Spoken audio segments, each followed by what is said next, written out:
এক বনে টুনি নামে একটা ছোট্ট পাখি বাস করত। কিছুদিন আগে টুনির বাবা মা দুজনেই একটা গাড়ি অ্যাক্সিডেন্টে মারা গেছে।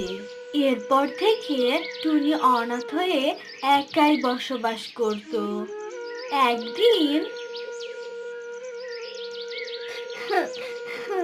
হাই খোদা, তুমি এত তাড়াতাড়ি আমার কাছ থেকে আমার বাবা মাকে কেন কেড়ে নিলে?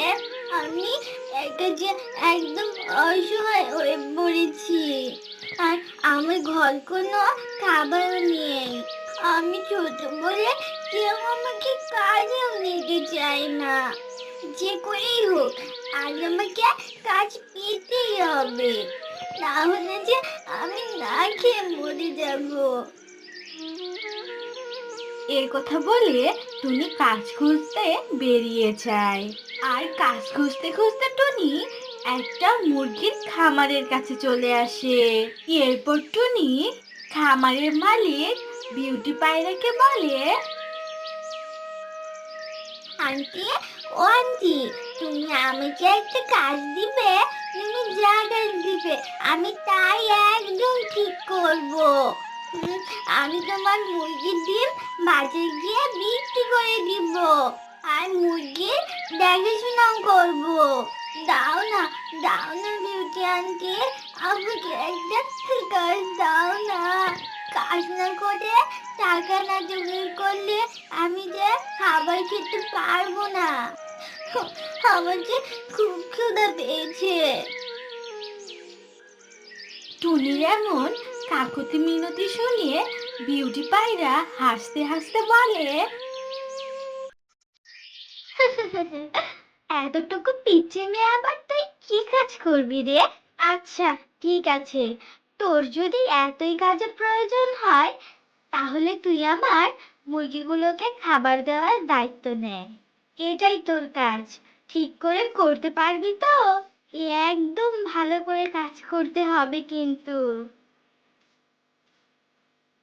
করতে পারবো তো, আমি ঠিক করতে পারবো।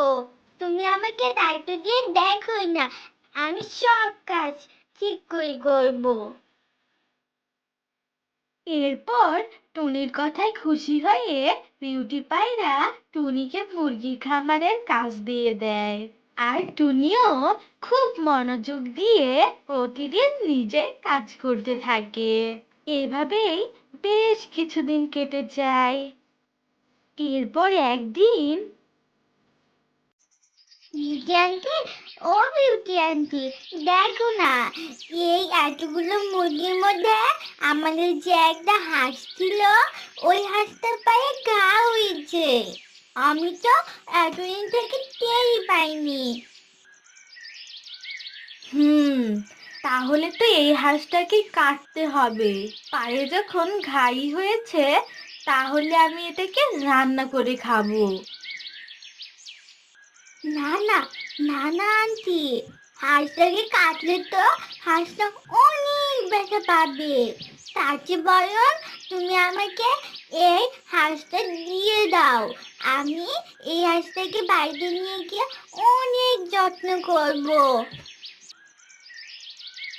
টুনির এসব কথা শুনে বিউটি তো টুনিকে সেই সাদা হাঁসটা দিয়ে দেয়।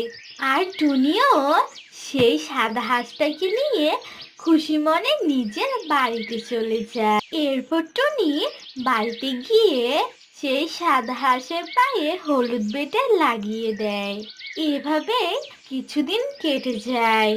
একদিন মুরগিটা তো আরো বেশি অসুস্থ হয়ে পড়ে। আর এসব দেখে টুনি বলে,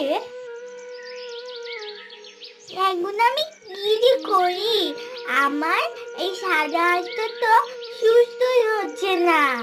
আর এই সাদা হাঁসটা চিকিৎসা করলে তো ডাক্তার দেখাতে হবে, আর অনেক টাকা লাগবে, কিন্তু আমার তো কোনো টাকাই নেই। হাই কপাল, কি যে করি। আর এসব কথা ভাবতে ভাবতে টুনি ঈগলের কাছে যায়। আর ঈগলকে গিয়ে বলে, আমি শুনেছি আপনি এই বনের মধ্যে অনেক বড়লোক পাখি। আমাকে কিছু টাকা ধার দিন না, আমি কিছুদিন পরে শোধ করে দিব। হুম, টাকা ধার আমি দিতে পারি, কিন্তু আমার টাকার অনেক সুদ চাই। আর এমনি এমনি তো আমি টাকা ধার দিব না। তোর যদি কোনো জমিন থাকে তাহলে সেই জমিনের কাগজ আমার কাছে বন্ধক দিয়ে যা। ঈগলের এসব কথা শুনে টুনি আর কোনো উপায় না পেয়ে নিজের বাড়ির দলিলটা ঈগলকে দিয়ে দেয়। এরপর ঈগলের কাছ থেকে অনেকগুলো টাকা নিয়ে যায় আর অনেক বড় ডাক্তার দেখিয়ে টুনি তার সাদা হাঁসটাকে সুস্থ করে নেয়।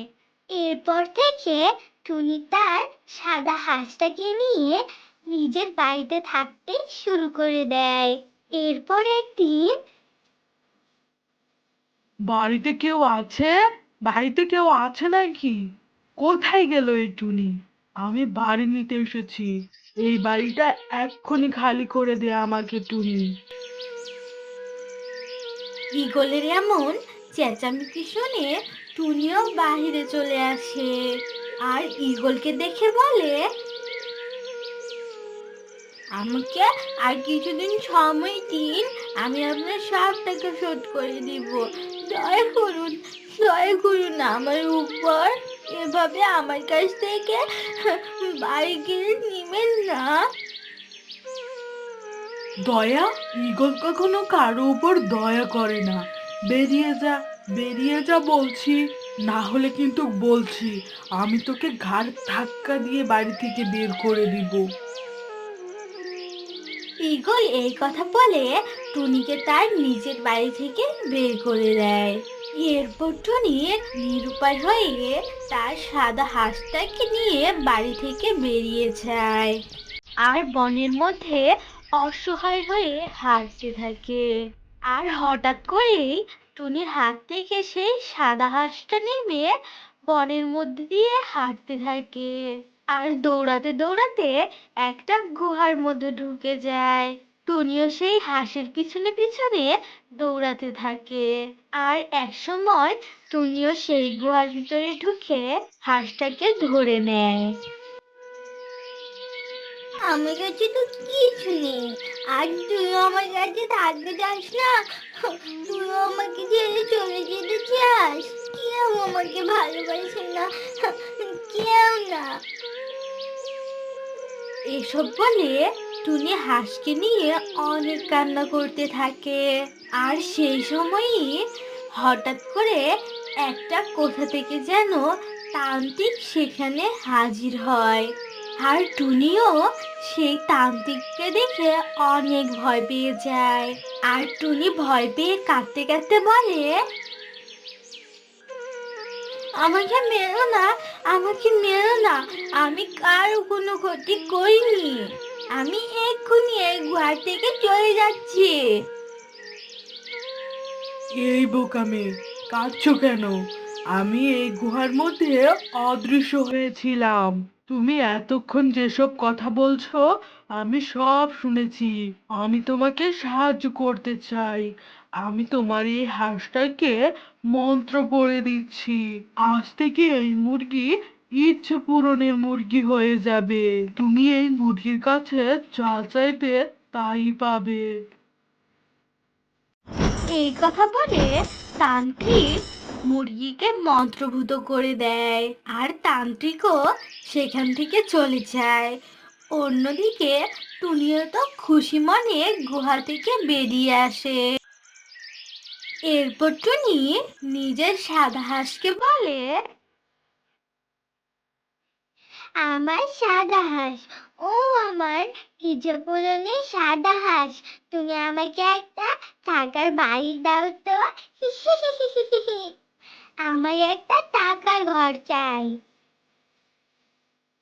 টুনির এই কথা বলার সাথে সাথে টুনি সামনে ঘর আকৃতির একটা বিশাল হাঁসের ঘর তৈরি হয়ে যায়। আর এটা দেখে তো টুনি ভীষণ খুশি হয়ে যায়।